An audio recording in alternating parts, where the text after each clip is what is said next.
Assalamu alaikum students. I hope you all are doing good. Welcome to the part 2 of this video series.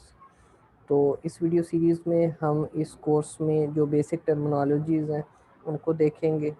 इसमें हमने जो topics को cover करना है, जो देखेंगे टॉपिक्स, उसमें डेटाबेस तो मैनेजमेंट सिस्टम है, हिस्ट्री ऑफ डीबीएमएस है, उसके अलावा इसमें कैरेक्टरिस्टिक्स हैं, ठीक है, characteristics of DBMS and flat file के बारे में हम देखेंगे कि जो हमारा कन्वेंशनल मेथड है, जो कि वो हमारा डाटा स्टोरेज का है, उसमें और डीबीएमएस में क्या डिफरेंस है। डीबीएमएस एनवायरनमेंट में जो मेजर्स रोल होते हैं, ठीक है, यूज़र्स होते हैं जो, वो कौन कौन से हैं, पॉपुलर डीबीएमएस सॉफ्टवेयर्स कौन से हैं, एप्लीकेशंस, उसकी टाइप्स और उसके एडवांटेजेस को देखेंगे। तो सबसे पहले हम देखते हैं कि डाटा क्या होता है। Data can be fact related to any object in consideration, ठीक है, कि कोई भी हमारे पास ऑब्जेक्ट है उससे रिलेटेड कोई भी फैक्ट है। मिसाल के तौर पे अगर एक ह्यूमन बीइंग है, उसको ले लें तो उसका नेम, उसकी एज, उसकी हाइट, वेट, तो ये सारा जो हमारे फैक्ट्स हैं ये हमारे किस में आते हैं, ये डाटा में आते हैं। ऐसे ही हमारी पिक्चर, इमेज, फाइल, पीडीएफ, ये सारी चीज़ें भी हमारी जो है वो किस में कंसिडर होती हैं, डाटा में कंसिडर होती हैं। सेकंड चीज़ आती है डेटाबेस। अब डेटाबेस क्या है? Database is a systematic collection of data, ठीक है, कि जब भी हम डाटा को कलेक्शन करते हैं एक प्रॉपर मैनर, एक प्रॉपर पैटर्न में, ठीक है, सिस्टमैटिक कलेक्शन ऑफ डाटा को हम क्या कहते हैं, डेटाबेस कहते हैं, ठीक है। ठीक है, they support electronic storage and manipulation of data, ठीक है। Database makes data management easy, ठीक है। A database is a collection of related data which represents some aspects of the real world, ठीक है। A database system is designed to build and populate with the data for a certain task। अब इसकी मिसाल जिस तरह हमने जो last video थी, ठीक है, उसमें मैंने आपको फेसबुक की मिसाल दी थी। तो फेसबुक एक पूरी एप्लीकेशन है।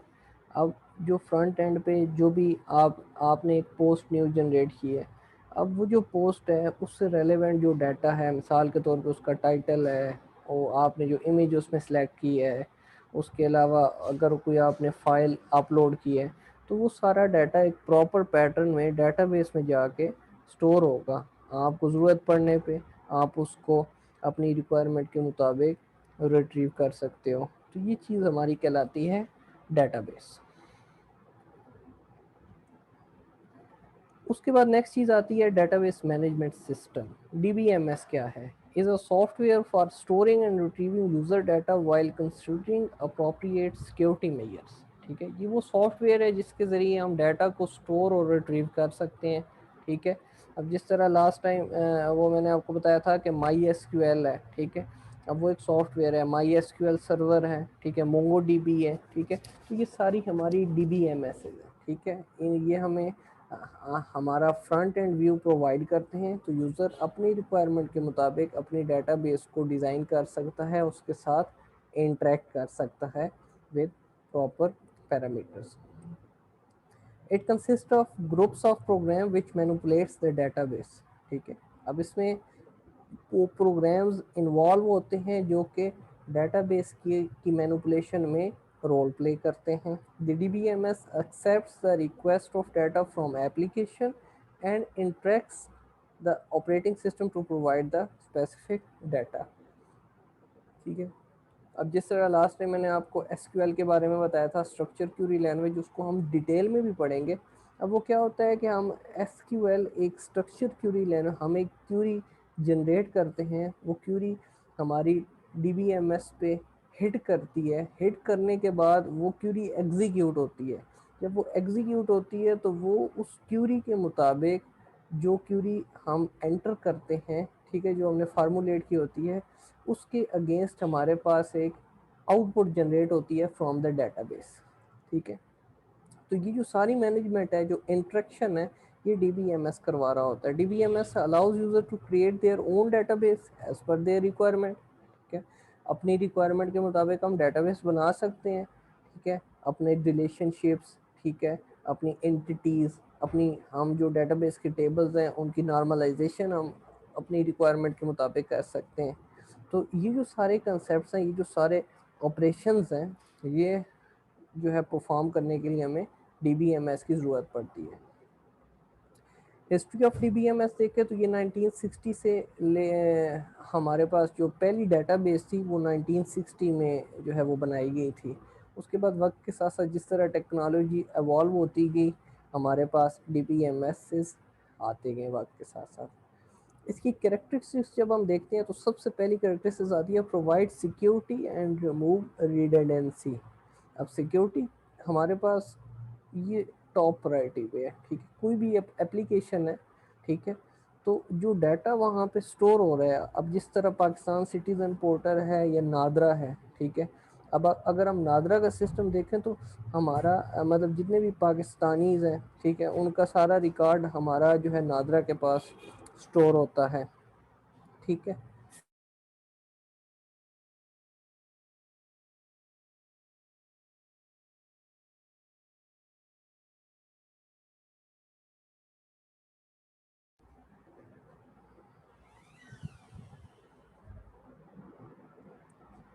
अच्छा, तो मैं आपको कैरेक्टरिस्टिक्स के बारे में बता रहा था, ठीक है। कैरेक्टरिस्टिक्स ऑफ द डेटाबेस में सबसे पहली कैरेक्टरिस्टिक्स जो आती है वो आती है provide security and remove redundancy.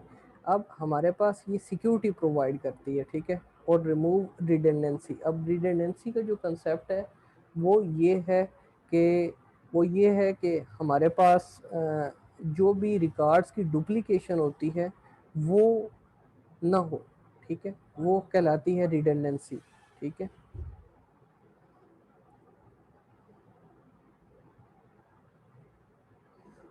Second आती है self describing nature of database. हम अपनी रिक्वायरमेंट के मुताबिक अपनी डेटाबेस को डिज़ाइन कर सकते हैं, अपनी रिक्वायरमेंट के मुताबिक हम क्यूरी फार्मूलेट करके अपने डाटे को मैनिपुलेट कर सकते हैं, ठीक है।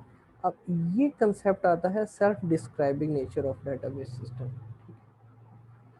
Insulation between program and data abstraction. अब डाटा एब्स्ट्रैक्शन का जो कंसेप्ट है ये होता है related to the hiding of original functionality, ठीक है। अब मिसाल के तौर पे हम जब डाटा इंसर्ट करते हैं, अपडेट डिलीट करते हैं, जो भी ऑपरेशन परफॉर्म करते हैं DBMS, हम फ्रंट एंड पे कर रहे होते हैं, हम बैक एंड पे जो उसकी फंक्शनैलिटी है वो हमसे हिडन होती है, ठीक है। तो ये जो DBMS है ये एक रोल प्ले करता है as a insulation between program and the data abstraction. Support of multiple views of data. आपके पास एक डाटा एक फॉर्मेट में स्टोर हो चुका है डेटाबेस में, आप अपनी रिक्वायरमेंट के मुताबिक वो डाटा के व्यूज चेंज कर सकते हैं। मिसाल के तौर पे अगर ये नादरा की मिसाल ले लें तो नादरा अगर अपने ऑफिस में एक यूज़र का डाटा वो रिट्रीव करेगा तो उसके पास, ठीक है, फॉर एग्जांपल 20 पैरामीटर्स आते हैं, ठीक है, नेम, CNIC, एड्रेस एक्सेट्रा, ये 20 पैरामीटर्स आते हैं। लेकिन मिसाल के तौर पे जो उन्होंने एक्सेस दी हुई है जो हमारी टेलीकम्युनिकेशन कंपनीज हैं, ठीक है, जिसमें ये टेलीनॉर, जैज़ वगैरह आती हैं, जब ये हमारा CNIC पुटअप करते हैं तो हो सकता है इनके पास 5 से 6 पैरामीटर्स आए, ठीक है, ओनली फॉर वेरिफिकेशन पर्पस के ये जो यूज़र का डाटा है ये ओरिजिनल एंड करेक्ट है या नहीं है, ठीक है। तो ये डिपेंड करता है कि आप एक डाटा में से मल्टीपल व्यूज तो बना सकते हैं with the help of DBMS, ठीक है। शेयरिंग ऑफ डाटा इसमें इजी हो जाती है। DBMS allows entities and relations among them to form the table, ठीक है। हम अपनी रिक्वायरमेंट के मुताबिक इसमें एंटिटीज, टेबल्स और रिलेशंस बनाएंगे। DBMS supports multi user environment. एक टाइम पे एक से ज़्यादा यूज़र, ठीक है, मल्टीपल यूज़र एक डेटाबेस को एक्सेस भी कर सकते हैं। हर यूज़र के पास उसकी रिक्वायरमेंट के मुताबिक वो अपनी क्यूरी फार्मूलेट करके उसके मुताबिक डाटा को रिट्रीव कर सकता है। तो ये सारी आती हैं इसकी कैरेक्टरिस्टिक्स में। उसके बाद हम देखते हैं जी DBMS वैस फ्लैट फाइल। अब जो हमारा कन्वेंशनल मेथड था डाटा स्टोरेज का वो था फ्लैट फाइल मैनेजमेंट सिस्टम, ठीक है। इन दोनों में क्या डिफरेंस है, ठीक है। DBMS जो है मल्टी यूज़र को एक्सेस प्रोवाइड करता है जबकि फ्लैट फाइल सिस्टम ठीक है, मल्टी यूजर्स को एक्सेस प्रोवाइड नहीं करता। वो एक फाइल जिसके पास होती है वही उस डाटा को रिट्रीव कर सकता है और उसमें मॉडिफिकेशन कर सकता है। Design to fulfil the need for small and large businesses, ठीक है, डीबीएमएस छोटे बिजनेसेस से लेके लार्ज बिजनेसेस तक ये हमारी जो इंटीग्रेशन है उसको इंश्योर कर सकता है। लेकिन जो हमारा फ्लैट फाइल है it is only limited to the smaller businesses. Remove redundancy and integrity, हम जो डुप्लीकेशन है वो डीबीएमएस में पैरामीटर्स लगा के रिमूव कर सकते हैं। उसके अपने बिल्ट इन फीचर्स भी होते हैं कि जो रिडंडेंसी को रिमूव करते हैं, डुप्लीकेशन नहीं होने देते, ठीक है, और डाटा की इंटेग्रिटी को मेंटेन करते हैं, ठीक है, जबकि फ्लैट फाइल में ऐसा नहीं है, ठीक है। उसमें जो चेकिंग के पैरामीटर्स हैं, ठीक है, जिसमें हम डुप्लीकेशन की चेकिंग, वैलिडेशन और वेरिफिकेशन के जो प्रोसीजर्स हैं एज़ कम्पेयर टू डीबीएमएस वो नहीं होते, ठीक है। एक्सपेंसिव होती है ऑल ऑल दो डीबीएमएस, लेकिन फॉर द लॉन्ग टर्म इसकी जो ओनरशिप है वो चीप है, ठीक है, जबकि फाइल फ्लैट मैनेजमेंट सिस्टम जो है फ्लैट फाइल वो चीपर है। डीबीएमएस इजी टू इम्प्लीमेंट, ठीक है, complicated transaction not support for complicated transactions. उसके बाद आती हैं यूज़र्स इन डीबीएमएस एनवायरनमेंट। कौन कौन से यूज़र्स हैं जो कि हमारे डीबीएमएस में आते हैं? इसमें सबसे पहला आता है एप्लीकेशन प्रोग्रामर। ये बेसिकली वो रोल होता है जो कि कोड लिखता है, जो कि प्रोग्राम लिखता है कि आपने डेटाबेस के साथ इंटरेक्ट कैसे करना है, ठीक है। मिसाल के तौर पे जिस तरह आपको मैंने फेसबुक की मिसाल दी, उसमें जब आप अपना यूज़र नेम और पासवर्ड दे के लॉगिन के बटन पे क्लिक करते हैं तो लॉगिन पे पूरा कोड लिखा हुआ है बैक एंड पे, ठीक है। अब वो कोड आपकी उस डाटा को डेटाबेस तक पहुंचाने में, उसके बाद उसकी वैलिडेशन का जो प्रोसेस है उसमें वो जो रोल प्ले करता है, वो जो कोड है वो सारे का सारा एप्लीकेशन वो प्रोग्रामर वो लिखता है। सेकंड डेटाबेस एडमिनिस्ट्रेटर होता है। Database admin is responsible for manage the entire DBMS, ठीक है, जो हमारी डेटाबेस की मैनेजमेंट होती है, ठीक है, एट डीबीएमएस लेवल, ठीक है, वो सारा काम हमारा डीबीए कर रहा होता है। एंड यूज़र क्या है? The end user are the people who interact with the database management system, जो कि डीबीएमएस से इंटरेक्ट करते हैं, ठीक है। मिसाल के तौर पे जिस तरह हमारे पास एक डीबीएमएस है, ठीक है, माई एसक्यूएल हम वर्क बेंच ले लेते हैं, ठीक है, तो उसमें हम अपनी रिक्वायरमेंट के मुताबिक टेबल बनाएंगे, ठीक है, पहले डेटाबेस बनाएंगे, फिर टेबल्स बनाएंगे, फिर टेबल्स के अंदर हम रिकॉर्ड्स ऐड करेंगे। अब ये जो व्यू है ये हमारा फ्रंट व्यू है जो कि एक यूज़र अपनी रिक्वायरमेंट के मुताबिक उसको टैकल कर रहा है, ठीक है। वो रिकॉर्ड इंसर्ट कर रहा है, जब उसको ज़रूरत पड़ेगी वो उस रिकॉर्ड को अपडेट कर लेगा, ठीक है, डिलीट कर देगा। उसके बाद हमारे पास आती हैं पॉपुलर डीबीएमएस सॉफ्टवेयर्स। ये हमारे पास लिस्ट है, इसमें काफ़ी सारी और भी हैं। माई एसक्यूएल है, माइक्रोसॉफ्ट एक्सेस है, ओरेकल, पोस्टग्री, ठीक है, फॉक्स प्रो। ये काफ़ी सारे जो पॉपुलर डीबीएमएस हैं जो इसमें रोल प्ले करते हैं। जब एप्लीकेशंस की बात करते हैं तो डीबीएमएस हमारे पास ऑल दो ऑलमोस्ट हर सेक्टर में रोल प्ले करता है, जिसमें आपका जो बैंकिंग सेक्टर है, ठीक है, उसमें आपके पास जो है डेटाबेसेस बनी होती हैं, इंतहाई कम्प्लेक्स होती हैं, ठीक है।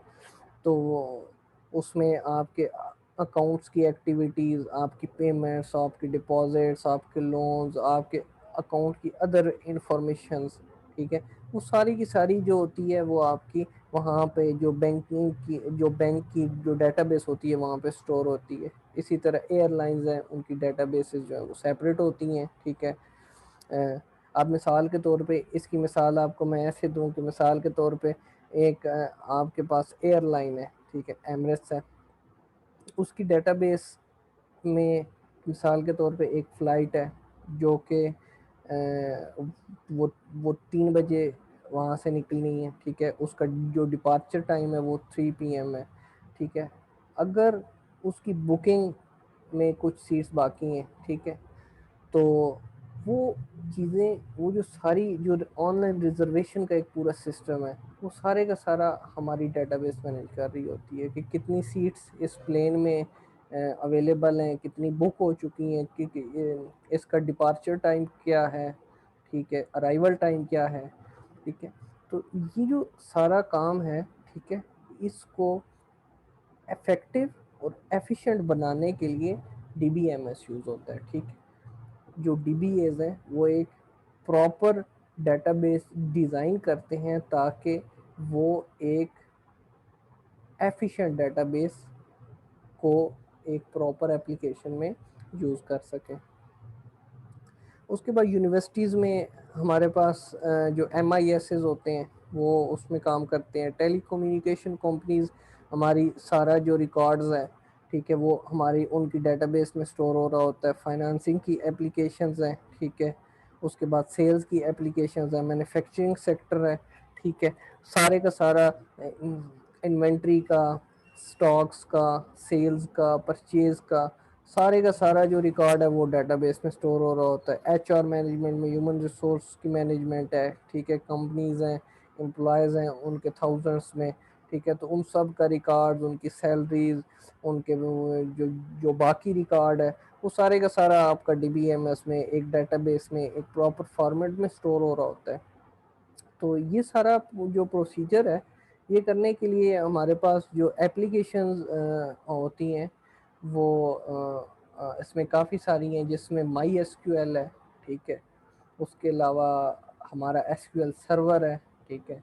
तो इनको इंस्टॉल करने के लिए हमें ऑलरेडी फ्रेमवर्क्स इंस्टॉल करने पड़ते हैं, ठीक है। जिस तरह अब हमने अगर PHP में एक एप्लीकेशन डेवलप करनी है तो हमें अपने लोकल होस्ट पे, अपने अपने कंप्यूटर पे अपनी लोकल इन्वायरमेंट सेटअप करना पड़ेगा, IDE सेटअप करना पड़ेगा, जिसमें आपके पास जो है जैम सर्वर है, ठीक है। जैम सर्वर आप पहले डाउनलोड करेंगे, इंस्टॉल करेंगे। इंस्टॉल करने के बाद उसकी जो सर्विसेज हैं, जिसमें अपाची सर्वर है, MySQL है, उनको स्टार्ट करेंगे। उसके बाद आप डेटाबेस को, DBMS को एक्सेस जो है वो कर पाएंगे, ठीक है। तो वो जो सारी चीज़ें हैं वो चूँकि प्रैक्टिकल वे में आती हैं, तो वो सारी चीज़ें हम टाइम टू टाइम उनको प्रैक्टिकली देखेंगे। तो इस पार्ट में इतना ही। जो हमारी इसकी टाइप्स हैं, डेटाबेस की, DBMS की टाइप्स हैं, उसके एडवांटेजेस और डिसएडवांटेजेस हैं, वो हम पार्ट 3 में देखते हैं। तो till then stay tune, see you in the part 3 of this video series. Till then, take care. Allah Hafiz.